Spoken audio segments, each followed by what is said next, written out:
Bonjour, mesdames, mesdemoiselles, messieurs, Nabilaï Kamara, depuis Bruxelles, chers compatriotes guinéens. Alors, j'espère que vous êtes là, nombreux pour ce samedi, chers compatriotes guinéens. Alors, mon thème d'information, alors toujours politique, vous le savez, avec, voilà, parfois, je parle de l'économie aussi. Alors, peut-être aujourd'hui, j'en parlerai également de l'économie parce qu'il est question d'un certain Karamo Kaba de la Banque centrale, du gouverneur de la Banque centrale de Guinée, n'est-ce pas? Alors voilà, donc disons d'une façon générale, c'est un thème purement politique, cher Guinéen. Nabilaï Kamara depuis Bruxelles, vous me connaissez. Alors, ne tournons pas autour du pot, ça c'est vrai, nous sommes dans un processus démocratique, n'est-ce pas? Là, vous le savez. Et une chose que je vais répéter aussi, c'est cette question de thèse, de synthèse, d'antithèse, de synthèse. Alors quand je parle de thèse, vous le savez, une thèse sans antithèse ou une thèse, un gouvernement sans contre-pouvoir, c'est la dictature, n'est-ce pas? On a un gouvernement, il n'y a pas de contre-pouvoir, il n'y a pas d'opposition, c'est la dictature. Donc on a une thèse et sans antithèse, c'est la dictature, n'est-ce pas? Et on a un pouvoir, n'est-ce pas? Et il y a un contre-pouvoir, et que le changement ne vient pas, de toute façon, il n'y a pas la synthèse, on parle de crise, n'est-ce pas? Parce qu'il y a la confrontation entre le pouvoir et, en fait, disons, le contre-pouvoir, toute l'opposition, il y a un conflit. C'est le cas actuellement en Guinée, cher compteur guinéen. Et qu'il y a une synthèse. Et que sa synthèse se bat contre la disparition, disons, l'émergence de l'antithèse, n'est-ce pas? Ça aussi, c'est de la dictature, cher Guinéen. Alors, je représente ou je suis dans l'antithèse. Bien sûr, maintenant, on dira, en Guinée, il n'y a pas l'antithèse, il n'y a pas un contre-pouvoir. Bien sûr, il y a un contre-pouvoir. J'ai dit, le contre-pouvoir, ce n'est pas seulement ce qu'on touche, n'est-ce pas, palpable. Non, le contre-pouvoir est là également dans la conscience, dans la tête, dans l'esprit. Du moment où on se dit, on juge, du moment qu'on juge, ce pouvoir ne vaut rien, ce pouvoir n'ira nulle part, il y a le contre-pouvoir, cher Motomini. Et d'ailleurs, c'est plus grave. Parce que n'oubliez pas, Hegel, que je vais tout répéter, le réel, c'est le rationnel. Le rationnel, c'est le réel. Tout d'abord, dans l'idée, dans la pensée. Le concret viendra. Ça, c'est clair et net, cher Motomini. N'est-ce pas? Nabila Kamara, encore une fois, depuis Bruxelles, cher Motomini. Alors, j'ai mon thème d'information aujourd'hui. Je disais que je vais parler dans, disons, dans le titre que j'ai publié sur mon profil Facebook, je vais parler d'Ansa Kourouma, oui, je parlerai d'Ansa Kourouma, cette semaine je parle d'Ansa Kourouma. Alors, il y a une enquête de ma part, je vais essayer de nommer le contenu de cette enquête sur Dansa Kourouma, n'est-ce pas? Alors ensuite je vais parler, c'est tout à fait lié, n'est-ce pas? Je vais parler de Baouri qui est le Premier ministre guinéen, je dis bien, c'est lié, quand je parle Dansa Kourouma, le contenu est lié à celui celui que je vais toucher, donc chez Baouri, n'est-ce pas? Et également chez un certain Karamo Kaba, qui est le gouverneur donc, de la Banque centrale de Guinée, le cher compte guinéen. Très bien, alors voilà maintenant les détails que je vais commencer, cher compte guinéen, très rapidement, comme toujours d'ailleurs. Bien, alors il n'y a pas, je crois il y a 2 jours, hier ou avant-hier, hier je pense, hier vendredi, alors j'ai publié en fait, disons une information sur Dansa Kourouma, une information que, disons, j'ai plutôt préféré mettre au conditionnel, n'est-ce pas? Alors j'ai reçu des informations. Je ne sais pas si les sources sont sûres, je n'ai pas les éléments concrets en main, donc j'ai préféré donc mettre ça au conditionnel. Mais aujourd'hui, effectivement, alors j'enlève le conditionnel, n'est-ce pas? Je confirme effectivement alors ce que j'ai dit sur Dansa Kourouma, cher Guinéen. Alors, l'information c'est quoi? Dansa Kourouma donc s'est marié tout récemment, n'est-ce pas? Alors, il a divorcé Dansa Kourouma, Guinée, il a divorcé et tout de suite il s'est marié. Cette nouvelle mariée, où se trouve-t-elle? Ici en Belgique, dans la ville de Bastogne. Je suis à Bruxelles. À Bastogne, c'est quelques heures, quelques minutes, disons 40, 50 minutes donc de Bruxelles. N'est-ce pas? C'est là où se trouve, disons, cette nouvelle mariée de Dansa Kourouma. Donc ici, l'important n'est pas insister sur peut-être le nom de la mariée ou ne sais pas quoi, mais l'affaire est purement politique. Du moment qu'il il est question de Dansa Kourouma, il est le président du Conseil national de transition en Guinée, alors donc ça intéresse tout le monde. Donc c'est ce qui m'intéresse, c'est ce côté politique qui m'intéresse. Alors je ne cherche pas à gâcher quelqu'un, je ne cherche pas à salir quelqu'un d'autre, mais du moment que Dansa Kourouma est du domaine public, ça m'intéresse, ça intéresse tout le monde, cher compteur guinéen, n'est-ce pas? Alors, je disais, c'est à Bastogne, effectivement, que réside cette dame, donc, dans une maison achetée tout récemment également par Dansa Kourma. Achetée. Ce point m'intéresse. Alors, je dis bien, je confirme l'information du moment que je connais même, j'ai même l'adresse. Donc, je connais très clairement, ce n'est pas à travers le j'ai entendu dire, non, écoutez, c'est clair et net, j'ai les informations sûres, cher compteur guinéen. C'est pourquoi je dis, je confirme, je ne mets pas donc au conditionné. Alors, tout ça, ce n'est pas important. Le plus important ici, vous le dites, Dansa Kourma, président du Conseil national de la transition, a acheté une maison ici en Belgique, à Bastogne, pour sa femme. N'est-ce pas? Alors, pour sa femme, honnêtement, sérieusement, cela aussi n'est pas si intéressant, mais Dansa Kourma qui achète une maison, n'est-ce pas? Il achète une maison ici en Bruxelles, cher compteur guinéen.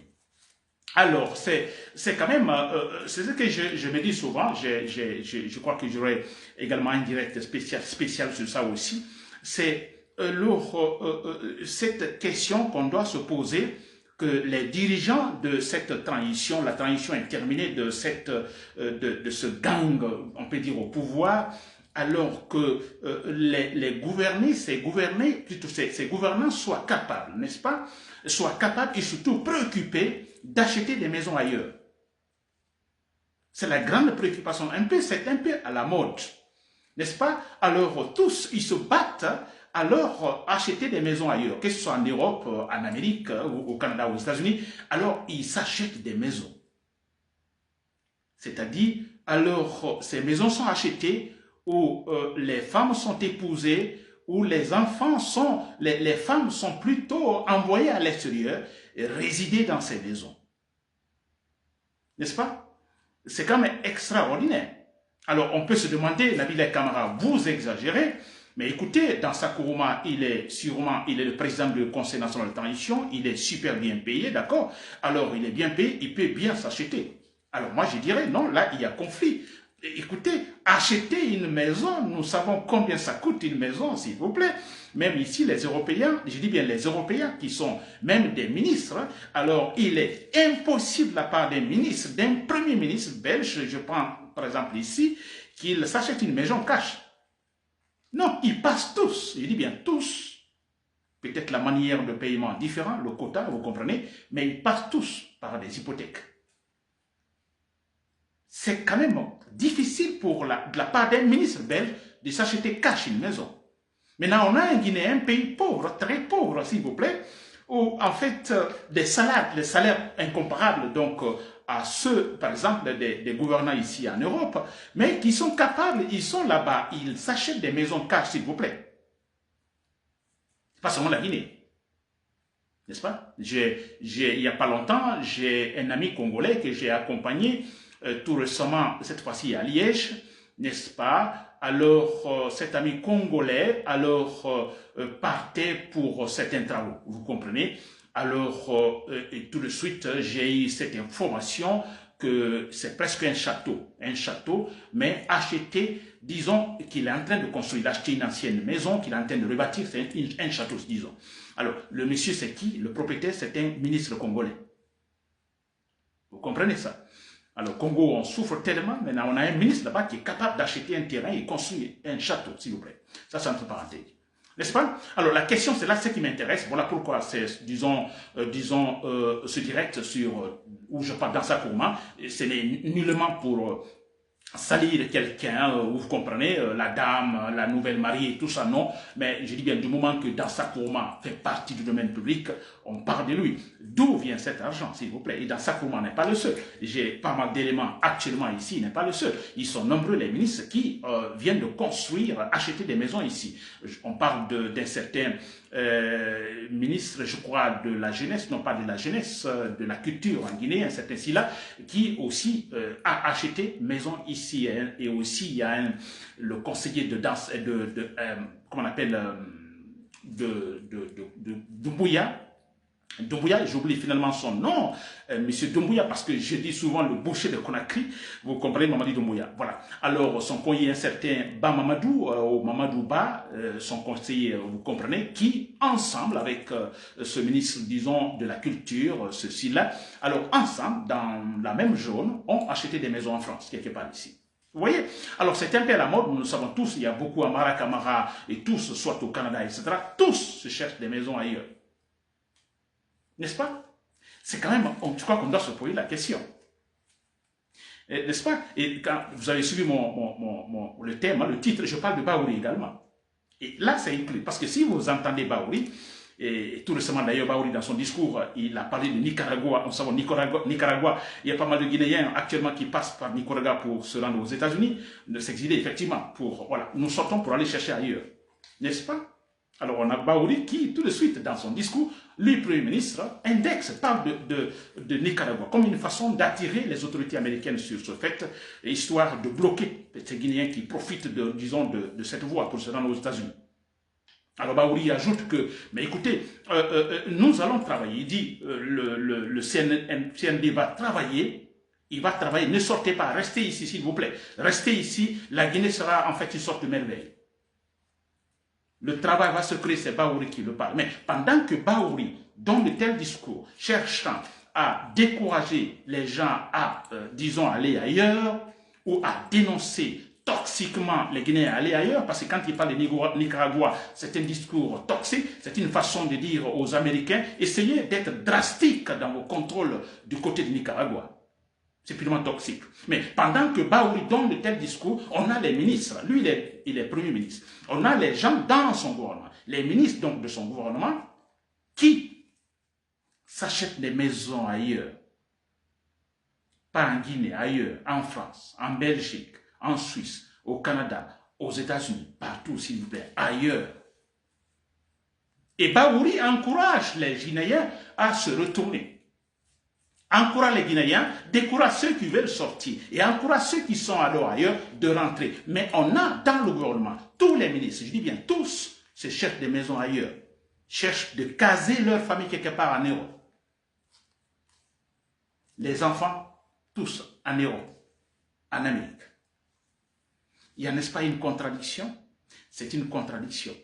Baouri, dans sa Kouma, vient d'acheter une maison pour sa femme. Alors, Baouri, nous, on peut se demander, mais vous qui êtes ministre, vous donnez de bons exemples, mais pourquoi allez-vous vous asseoir à l'extérieur? Pour quelle raison? Que cherchez-vous? Que craignez-vous réellement?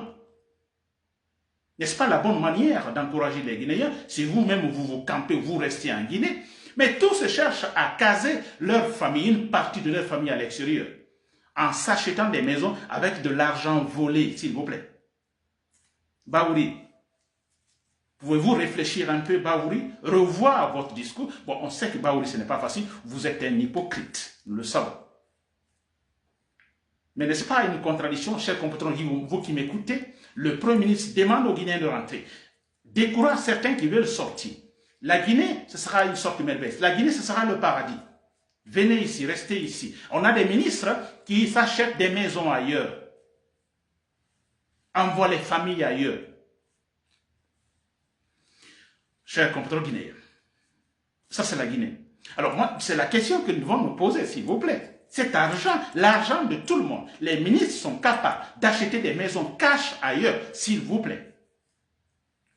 Oui, je vois certains qui me parlent, donc je confirme le cas de Dansa Kourma. Oui, je dis bien, je le confirme, ce n'est plus au conditionnel, je le dis, ce n'est plus au conditionnel parce que je peux même donner, en fait, l'origine de la dame, la ville d'origine de la dame en Guinée, je peux le dire. Je peux même dire que la dame, elle est jumelle, n'est-ce pas? Je peux le dire pour vous dire combien de fois j'ai donc l'information sur ce cas de Dansa Kourma. Et la maison achetée, j'ai aussi, sous le nom, avec le nom de la dame, bien sûr, achetée par Dansa Kourma. N'est-ce pas? Et la personne intermédiaire dans cette situation qui a facilité la chose pour Dansa Kourma et la dame en Belgique, j'ai aussi, je ne peux pas dire que j'ai le contact, là c'est des choses qu'il ne faut pas dire, mais pour dire que la source est sûre à 100%. Tout ça, ce n'est pas important. L'important, d'où vient cet argent de Dansa Kourma pour s'acheter une maison en Belgique, s'il vous plaît? En Belgique, un Premier ministre, le Premier ministre c'est en fait comme le président en Guinée, le Premier ministre, s'il vous plaît. Il ne peut pas oser. Pas parce qu'il a peur, mais il n'a pas les moyens. Moyens, je dis bien, d'acheter cash une maison. Il ne peut pas le faire. Et pourquoi en Guinée? Parce que, je dis bien, c'est à la mode. Alors, la question qu'on doit se poser, effectivement, mais qu'est-ce qui se passe-t-il? Ce comportement, qu'est-ce qui se cache derrière ce comportement de ces ministres, de ces personnalités en Guinée qui s'achètent des maisons à l'extérieur, qui envoient des familles à l'extérieur? Et pourtant, en fait, moi je peux dire que ces personnalités, effectivement, sont dans tous les privilèges actuellement en Guinée. Il y a la dictature qui s'impose, Mamadi Doumbouya s'impose avec les armes par-ci, par-là. Alors je me demande, mais où partez-vous? Vous êtes dans les privilèges. Où allez-vous? Pourquoi achetez-vous des maisons ailleurs? Pourquoi envoyez-vous une partie de vos familles ailleurs? Pour quelle raison? Si vous êtes bien planté, si Mamadi est bien planté, peut-être pour 10 ans, 20 ans, 30 ans encore au pouvoir, alors pour quelle raison achetez-vous des maisons ailleurs? Envoyez-vous de vos parents ailleurs, vos enfants ailleurs, s'il vous plaît? On se pose la question. Et parce que quelque part, comme cela, je le dis toujours, nous sommes dans le processus, la vérité éclate toujours, et ils le savent très bien. Écoutez, Lansana Conté est passé par là, Dadis Camara est passé par là, Sekouba Konaté est passé par là, Alpha Condé, Mamadi Doumbouya passera. Ils le savent, ils connaissent, ils savent cette logique. Mamadi Doumbouya va passer. Mais en Guinée, vous le savez, cela existe également. Quand vous êtes nommé à un poste, n'est-ce pas, disons, public généralement, alors les parents, ce sont les propres parents. Donc il y a ça, une sorte de culture déjà ancrée dans nos esprits. Alors vous êtes nommé ministre, directeur ou tel autre. Alors faites quelque chose, hein, vous faites quelque chose. Montrez que vous avez de la baraka. N'est-ce pas? C'est-à-dire, c'est quoi vous devez faire? Vous devez avoir une maison, 2, 3 maisons. Vous devez envoyer vos enfants donc aller étudier à l'extérieur. Vous comprenez? Vous devez satisfaire les membres de la famille. Acheter des maisons pour ses membres, par-ci, par-là. Et là, en ce moment, vous avez de la baraka. Mais la question qu'on se pose, d'où tirera-t-il ce ministre, ce directeur, cet argent, tout cet argent pour s'acheter d'abord pour soi une maison, pour les membres de la famille et envoyer ou acheter des maisons ailleurs? D'où va-t-il tirer cet argent? Il vole. Il vole. N'est-ce pas? Il vole. Il est ministre, il va s'inventer des projets qui seront financés et l'argent, effectivement, c'est pour lui. Il vole. Vous comprenez? Alors, c'est là, cher compatriote guinéen, Nabilaye Camara, depuis Bruxelles, j'espère que vous me comprenez, vous comprenez ce point, je n'ai pas fini, vous comprenez ce point, n'est-ce pas? Alors, ces gens qui se précipitent en achetant des maisons par-ci, par-là, n'est-ce pas? Nous, on se dit quelque part, ils ont compris la logique. Ils ont compris la logique, c'est-à-dire l'ère Mamadi Doumbouya peut finir à tout moment. Ça peut finir tout de suite, demain, ou ça peut durer encore longtemps, même 30 ans. N'est-ce pas? Mais ils savent la logique.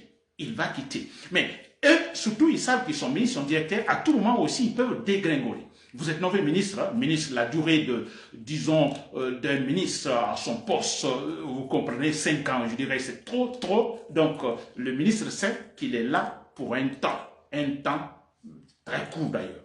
Alors, pendant ce temps-là, il doit faire quelque chose. Il doit voler, pour qu'on ne dise pas après les jugements quand il sera plus ministre. Mais écoutez, ce monsieur n'a pas la baraka. Il a été ministre pendant 1 an, 2 ans, il n'a même pas eu une maison. N'est-ce pas? Il n'a pas été capable d'envoyer ses enfants ailleurs ou d'acheter une maison ailleurs. Vous voyez cette pression psychologique. Donc, si ça trouve que ce ministre n'est pas, c'est pas un homme de caractère, vous comprenez, alors qu'il va-t-il faire? Il va suivre ce mouvement, n'est-ce pas? Ce mouvement en vigueur en Guinée. Faites comme les autres. Il va voler, il va se construire des maisons. Tant pis ce qui va se passer après. N'est-ce pas, chers compatriotes guinéens? Alors, ils sont convaincus, tous sont convaincus dans Sakuruma, qui est aujourd'hui président du Conseil national de la transition, mais lui-même, il est dans le doute. Il est dans le doute parce qu'il s'est dit, attends, c'est mieux que je casse quelque part ma famille ailleurs, en France, ici en Belgique, à Bastogne, quand ça éclate, bon voilà, je suis sauvé quelque part. Mais tous, ils le font, chers compatriotes guinéens.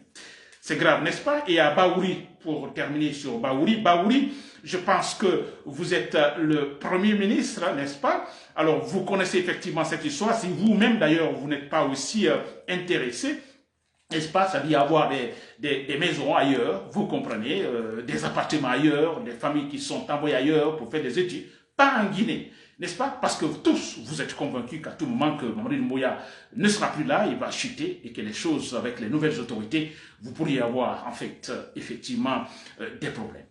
Voilà, chers compatriotes guinéens. Ensuite, je vais parler du gouverneur central de la banque, du gouverneur de la Banque centrale de Guinée, un certain Karamo Kaba. Alors, nous l'avons suivi. Alors, je crois que Karamo Kaba, le gouverneur de la Banque centrale, a été interrogé par les journalistes.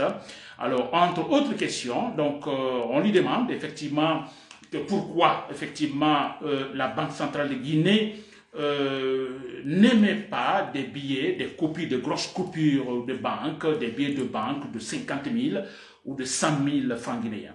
Oui, des billets. Vous prenez un billet, 100 000 francs guinéens. N'est-ce pas? La question lui a été posée, alors il répond, Monsieur Kaba, alors bon, oui, il dit que oui, c'est envisageable, il dit que nous y pensons, vous voyez, alors voilà, nous y pensons, et il dit que, mais tout dépendra, d'ailleurs il dit qu'il faut un accord, n'est-ce pas? Il faut un accord, n'est-ce pas? Alors, il faut d'abord une discussion autour de la table pour cela. Vous comprenez, ça c'est la réponse du gouverneur, disons, de la Banque centrale de Guinée. Alors, s'il dit, écoutez, nous y pensons, tout dépendra de l'accord, il faut un accord pour cela, mais quelque part on s'est dit, dans une dictature, quels débats sont-ils capables d'organiser pour arrêter un thème donné? Dans une dictature, il n'y a pas de débat, on impose, écoutez, 50 000 francs, les billets de 50 000 francs, tout de suite c'est émis, 100 000 c'est émis, voilà un billet de 1 million, c'est émis tout de suite. Quel débat, monsieur Kaba? Quel accord, n'est-ce pas, résultant de quel débat? C'est pas vrai. Mais c'est parce que tout simplement, si M. Kaba parle ainsi, c'est parce que tout simplement, c'est déjà envisagé, il faut le faire.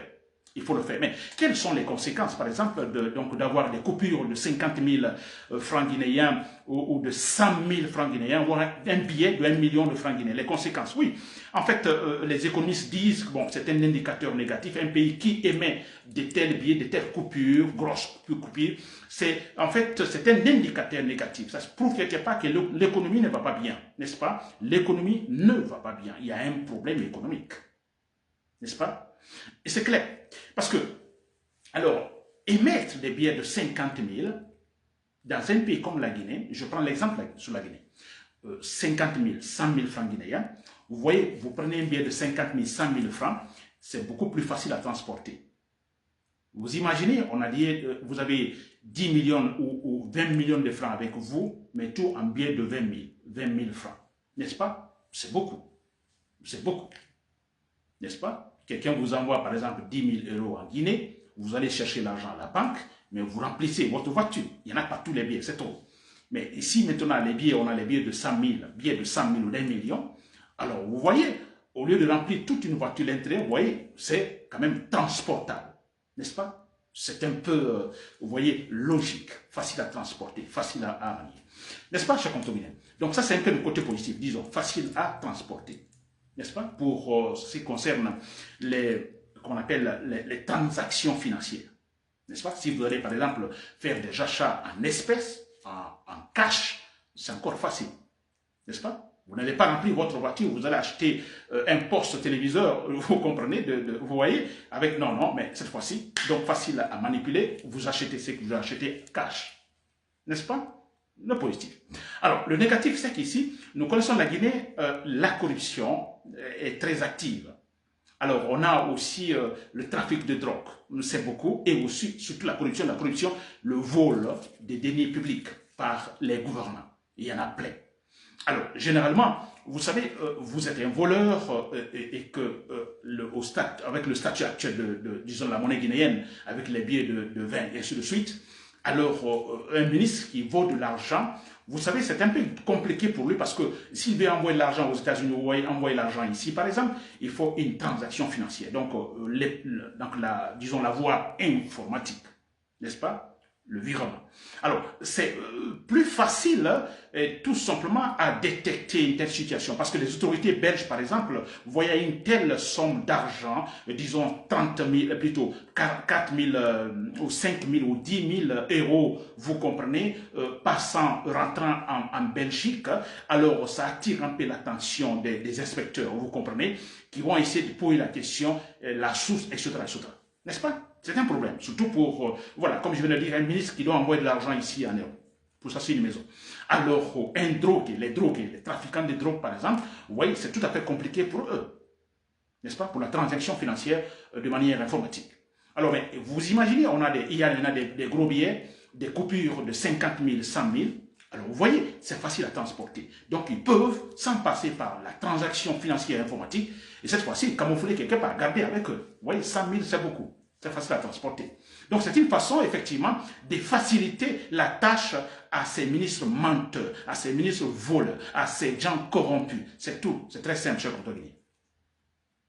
Ici, le gouverneur de la Banque centrale guinéenne pense que c'est une solution à la crise politique, mais là, il se trompe. Nous savons pourquoi. Et antérieurement, vous vous rappelez, quand on a parlé de problème de liquidité, ils ont dit non, c'est une situation d'incompréhension de la part des clients. Alors non, que ce n'est pas cela. Nous savions, effectivement, le problème c'était quoi? Effectivement, liquidité, c'est parce qu'il n'y avait plus de confiance entre, n'est-ce pas? En fait, de confiance des clients à l'égard des gouvernements. N'est-ce pas, à l'égard de la situation actuelle. C'est-à-dire quand il y a crise, tout bascule, un coup d'État par exemple, tout bascule, alors les clients qui ont leur argent sur leur compte en banque, il y a la possibilité de le perdre. Nous savons, il y a eu des cas antérieurs. N'est-ce pas? Voilà, donc, chers compatriotes guinéens, vous l'avez compris, donc le gouverneur de la Banque centrale ne donne pas seulement son avis en répondant à la question de journaliste, mais c'est une question qui est déjà envisagée, n'est-ce pas? Ils veulent le faire. Ils veulent le faire pour sauver leur manière, pour sauver leurs transactions. Cette autre manière, donc, de gérer leurs transactions financières vers l'extérieur, chers compatriotes guinéens. Parce qu'avec les grosses piqûres, les grosses coupures, je dis bien, de banque, c'est plus facile à transporter qu'à travers, disons, des transactions financières informatiques, chers compatriotes guinéens. Alors, j'espère que vous m'avez compris, j'ai un peu duré, mais je crois que c'est cela, récapitulatif, vous l'avez compris, je n'invente rien sur Dansa Kourouma. Alors, je ne suis pas là pour le salir, ou salir ne sais pas quoi, non, sa vie privée, non, mais du moment que Dansa Kourouma est du domaine public, je vais parler de lui. D'où vient son argent en s'achetant une maison ici, en Belgique, chers compatriotes guinéens. Nabil Kamara, depuis Bruxelles, merci pour le coup de long week-end.